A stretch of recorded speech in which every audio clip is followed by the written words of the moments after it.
اعوذ باللہ من الشیطان اللعین الرجیم بسم اللہ الرحمن الرحیم۔ کتاب گلشن احباب در کیفیت سیر و سلوک اولی الالباب کے مضامین پر گفتگو جاری ہے۔ آج آپ کی خدمت میں اس کتاب سے نماز تہجد کے بارے میں بیان کریں گے۔ ہماری گفتگو آپ کے ساتھ اس کتاب میں قبض اور بسط کے اسباب کے بارے میں جاری تھی، جس میں ہم نے آپ کی خدمت میں بیان کیا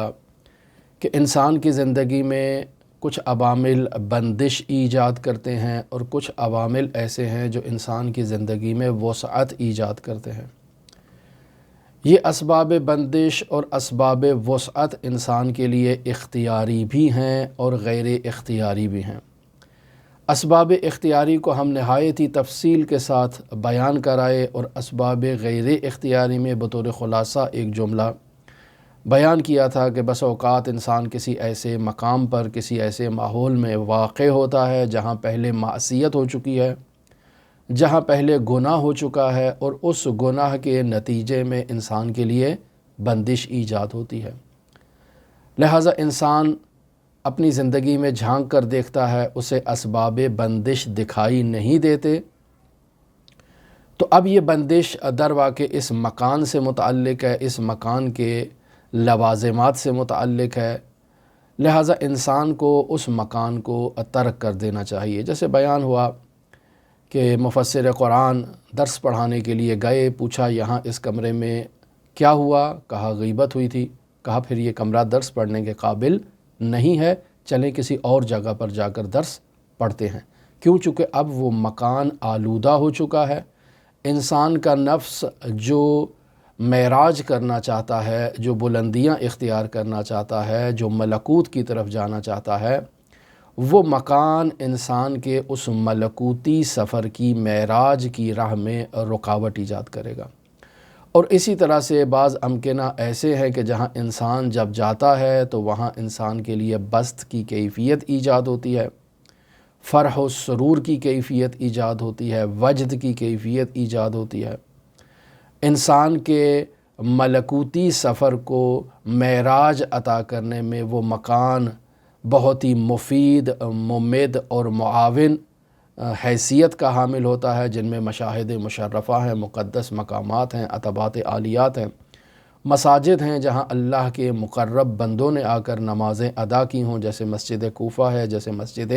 سہلہ ہے۔ لہٰذا ایسے مقامات پر انسان کے لیے بسط کی کیفیت ایجاد ہوتی ہے۔ یہ وہ موضوعات ہیں جن پر تفصیل سے ہم آپ کی خدمت میں گفتگو کر چکے۔ آج جو نماز تہجد سے متعلق آپ کی خدمت میں بیان کرنا چاہتے ہیں، تو یہاں اس کتاب کے مصنف نے نہایت ہی مختصر انداز میں تہجد کے بارے میں کچھ کلمات ادا کیے ہیں، اور قرآن مجید کی ایک سورہ کا، ایک آیت کا حوالہ دے کر، یعنی اس آیت کو کوڈ کر کے انہوں نے اپنی بحث کو ختم کیا۔ عزیزان محترم، مصنف کتاب بیان کرنا چاہتے ہیں کہ وہ انسان جو اللہ کی طرف سفر کر رہا ہے،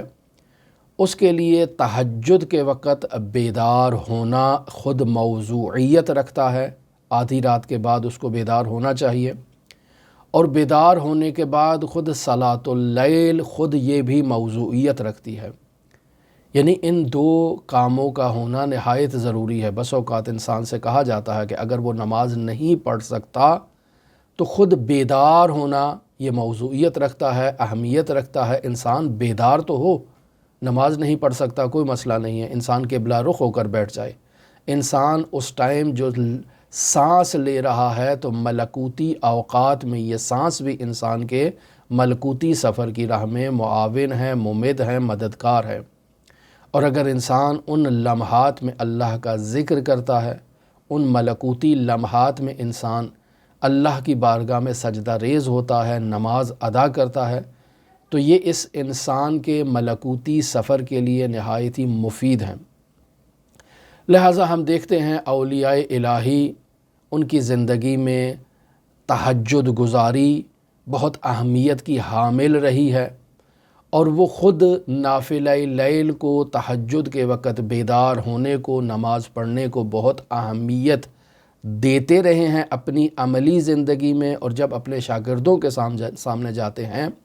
تو انہیں بھی صلاۃ اللیل کی تاکید کرتے ہیں اور اہمیت ان کی طرف جو ہے ان کو متوجہ کرتے ہیں۔ در واقع اس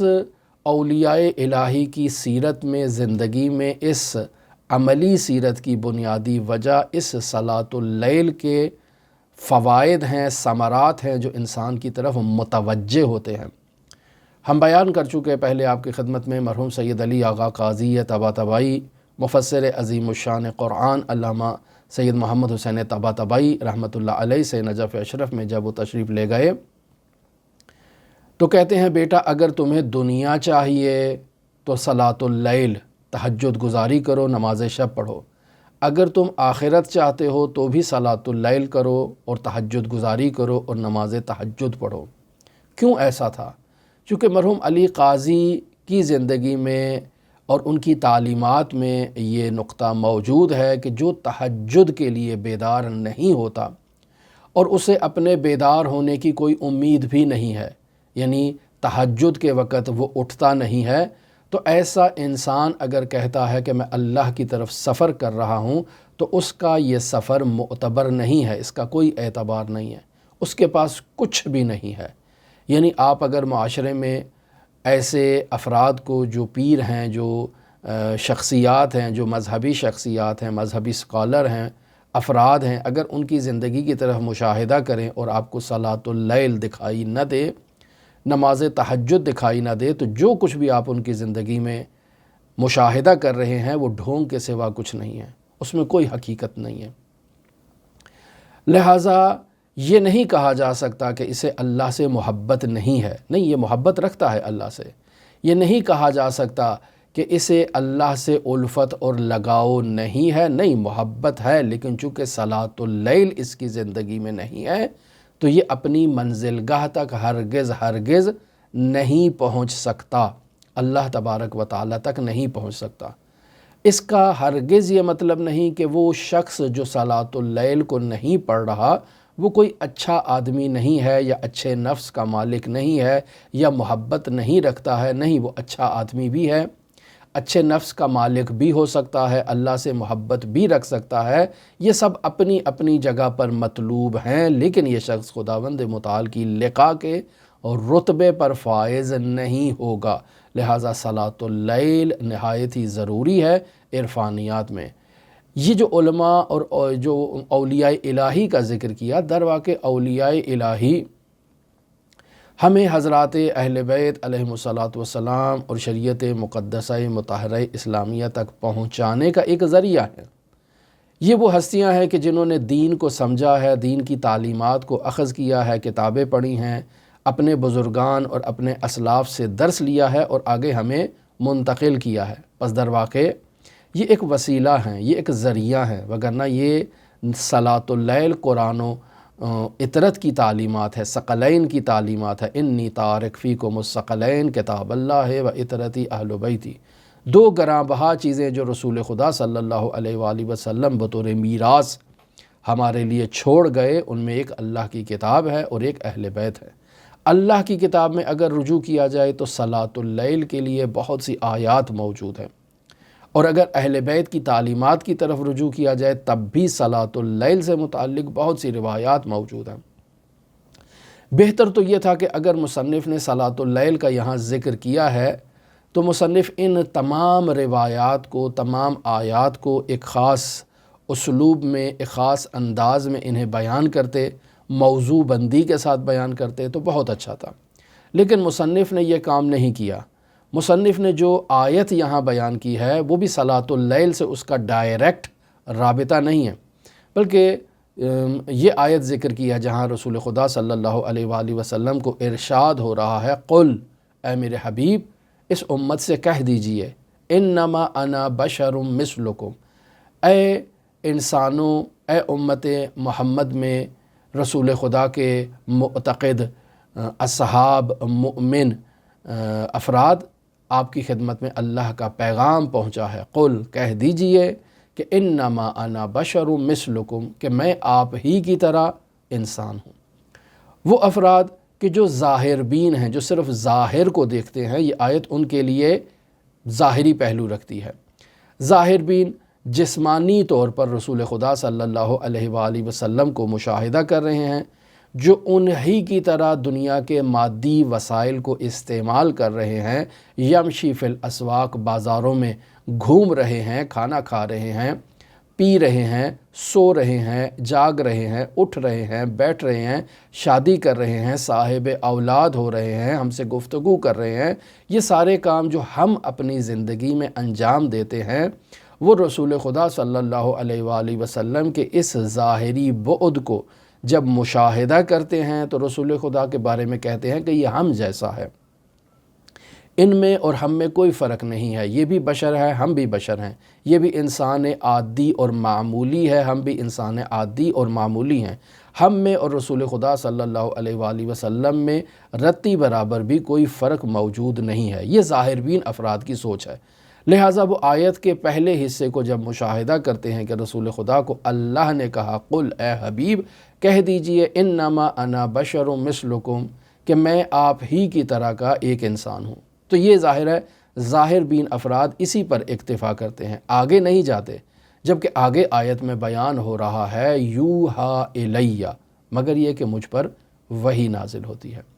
میں آپ ہی کی طرح کا انسان ہوں، لیکن جو مجھ پر وحی نازل ہوتی ہے، یہ وحی کا نزول اس بات کی دلالت کر رہا ہے، دلیل ہے کہ میں آپ کی طرح کا انسان نہیں ہوں۔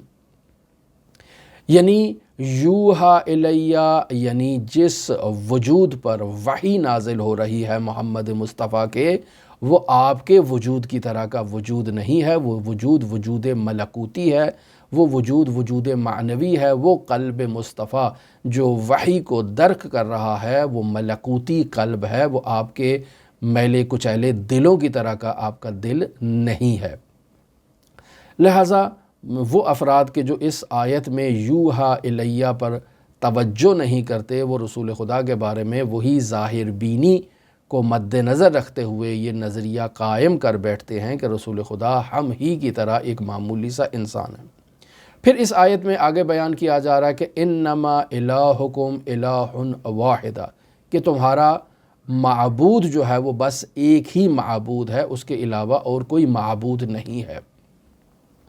اب یہاں سے شاہد مثال جس سے تہجد کو ثابت کیا جا سکتا ہے، جس سے تہجد کی طرف رجوع کیا جا سکتا ہے، وہ آیت کا یہ حصہ ہے فَمَنْ كَانَ يَرْجُو لِقَاءَ رَبِّهِ، جو اپنے پروردگار کے حضور، اپنے پروردگار سے ملاقات کا ارادہ رکھتا ہے، فَلْيَعْمَلْ عَمَلًا صَالِحًا، تو اسے چاہیے کہ وہ نیک عمل انجام دے، وَلَا يُشْرِكْ بِعِبَادَةِ رَبِّهِ أَحَدًا، اور اپنے پروردگار کی عبادت میں کسی کو شریک قرار نہ دے۔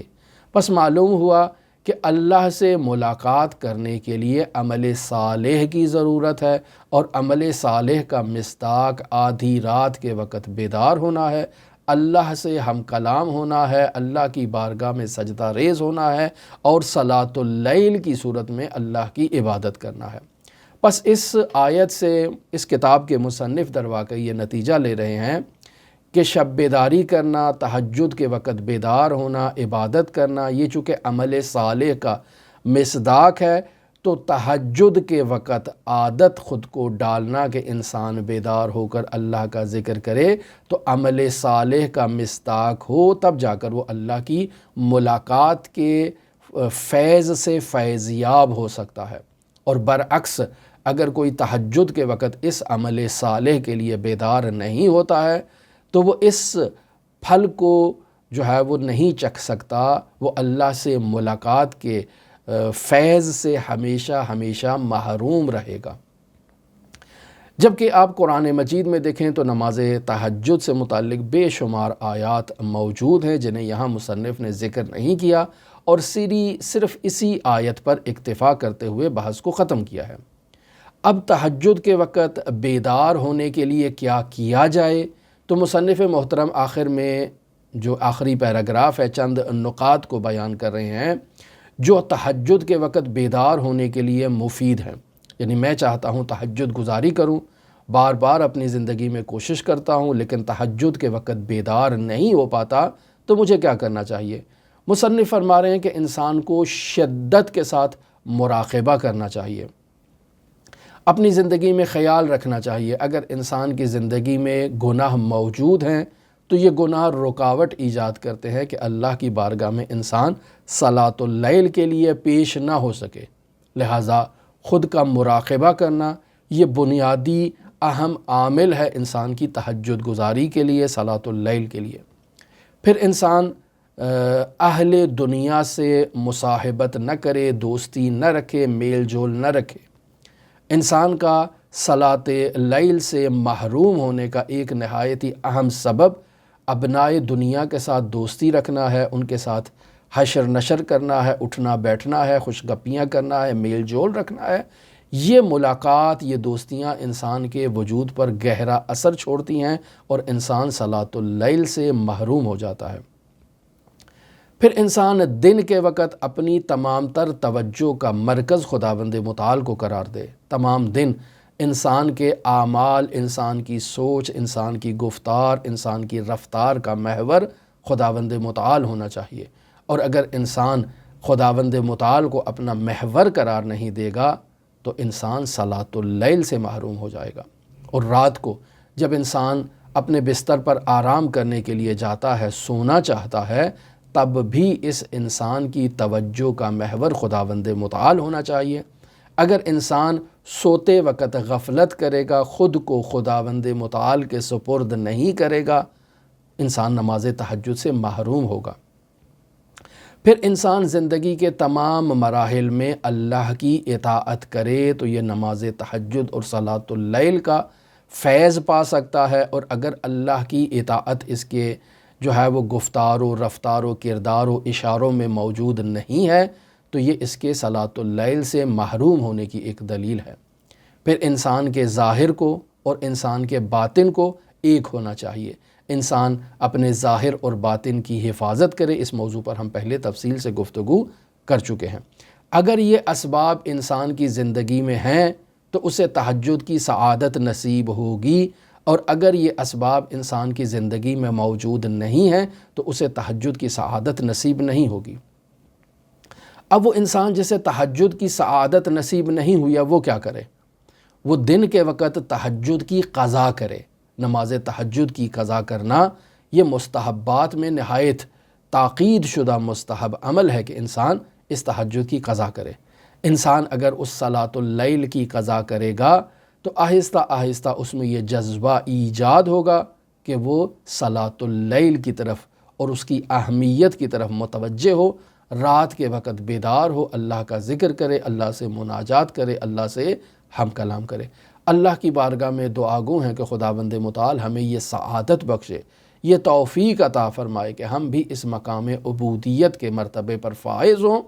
اس شدت کے ساتھ مراقبہ کریں اور اللہ کی بارگاہ میں حاضر ہوں اور صلاۃ اللیل ادا کریں تاکہ اللہ سے ملاقات کے عظیم رتبے پر ہم فائز ہو سکیں۔ اب یہاں تک اس مصنف نے جو ہے وہ صلاۃ اللیل سے متعلق گفتگو کی اور بحث کو ختم کیا۔ کل انشاءاللہ ہم صلاۃ اللیل سے متعلق کچھ روایات کو آپ کی خدمت میں بیان کریں گے، صلاۃ اللیل سے متعلق کچھ احکام کو بیان کریں گے کہ جو اس مقام پر بیان ہونا نہایت ہی ضروری ہیں، اور در واقع ہم یہ بیان کریں گے کہ قبض و بسط کی بحث کا صلاۃ اللیل سے نہایت ہی گہرا رابطہ ہے۔ جو مرحوم علی قاضی نے فرمایا کہ اگر تم دنیا چاہتے ہو تو صلاۃ اللیل تہجد کی نماز پڑھو، اگر تم آخرت چاہتے ہو تو تہجد کی نماز پڑھو۔ یہ در واقع روایات کا نچوڑ بیان کیا ہے۔ اگر تم اپنی دنیا کو آباد کرنا چاہتے ہو تو نماز تہجد پڑھو، اگر تم اپنی آخرت کو آباد کرنا چاہتے ہو تو نماز تہجد پڑھو۔ یہ روایات کا نچوڑ ہے عزیزان محترم۔ لہٰذا کل کچھ روایات بطور تبرک، بطور تیمن آپ کی خدمت میں بیان کی جائیں گی۔ دعا گو ہے خداوند متعال ہمیں ان نورانی معارف کو سمجھنے کی توفیق عطا فرمائے، ان نورانی معارف پر ہمیں عمل پیرا ہونے کی توفیق عطا فرمائے۔ دعا گو ہیں خداوند متعال منجی عالم بشریت حضرت صاحب العصر، صاحب الامر، صاحب الزمان کے ظہور میں تعجیل فرمائے اور ہمیں حضرت کے اصحاب و اعوان و انصار کی فہرست میں شمار فرمائے۔ اللہم صلی علی محمد و آل محمد وعجل فرج قائم آل محمد۔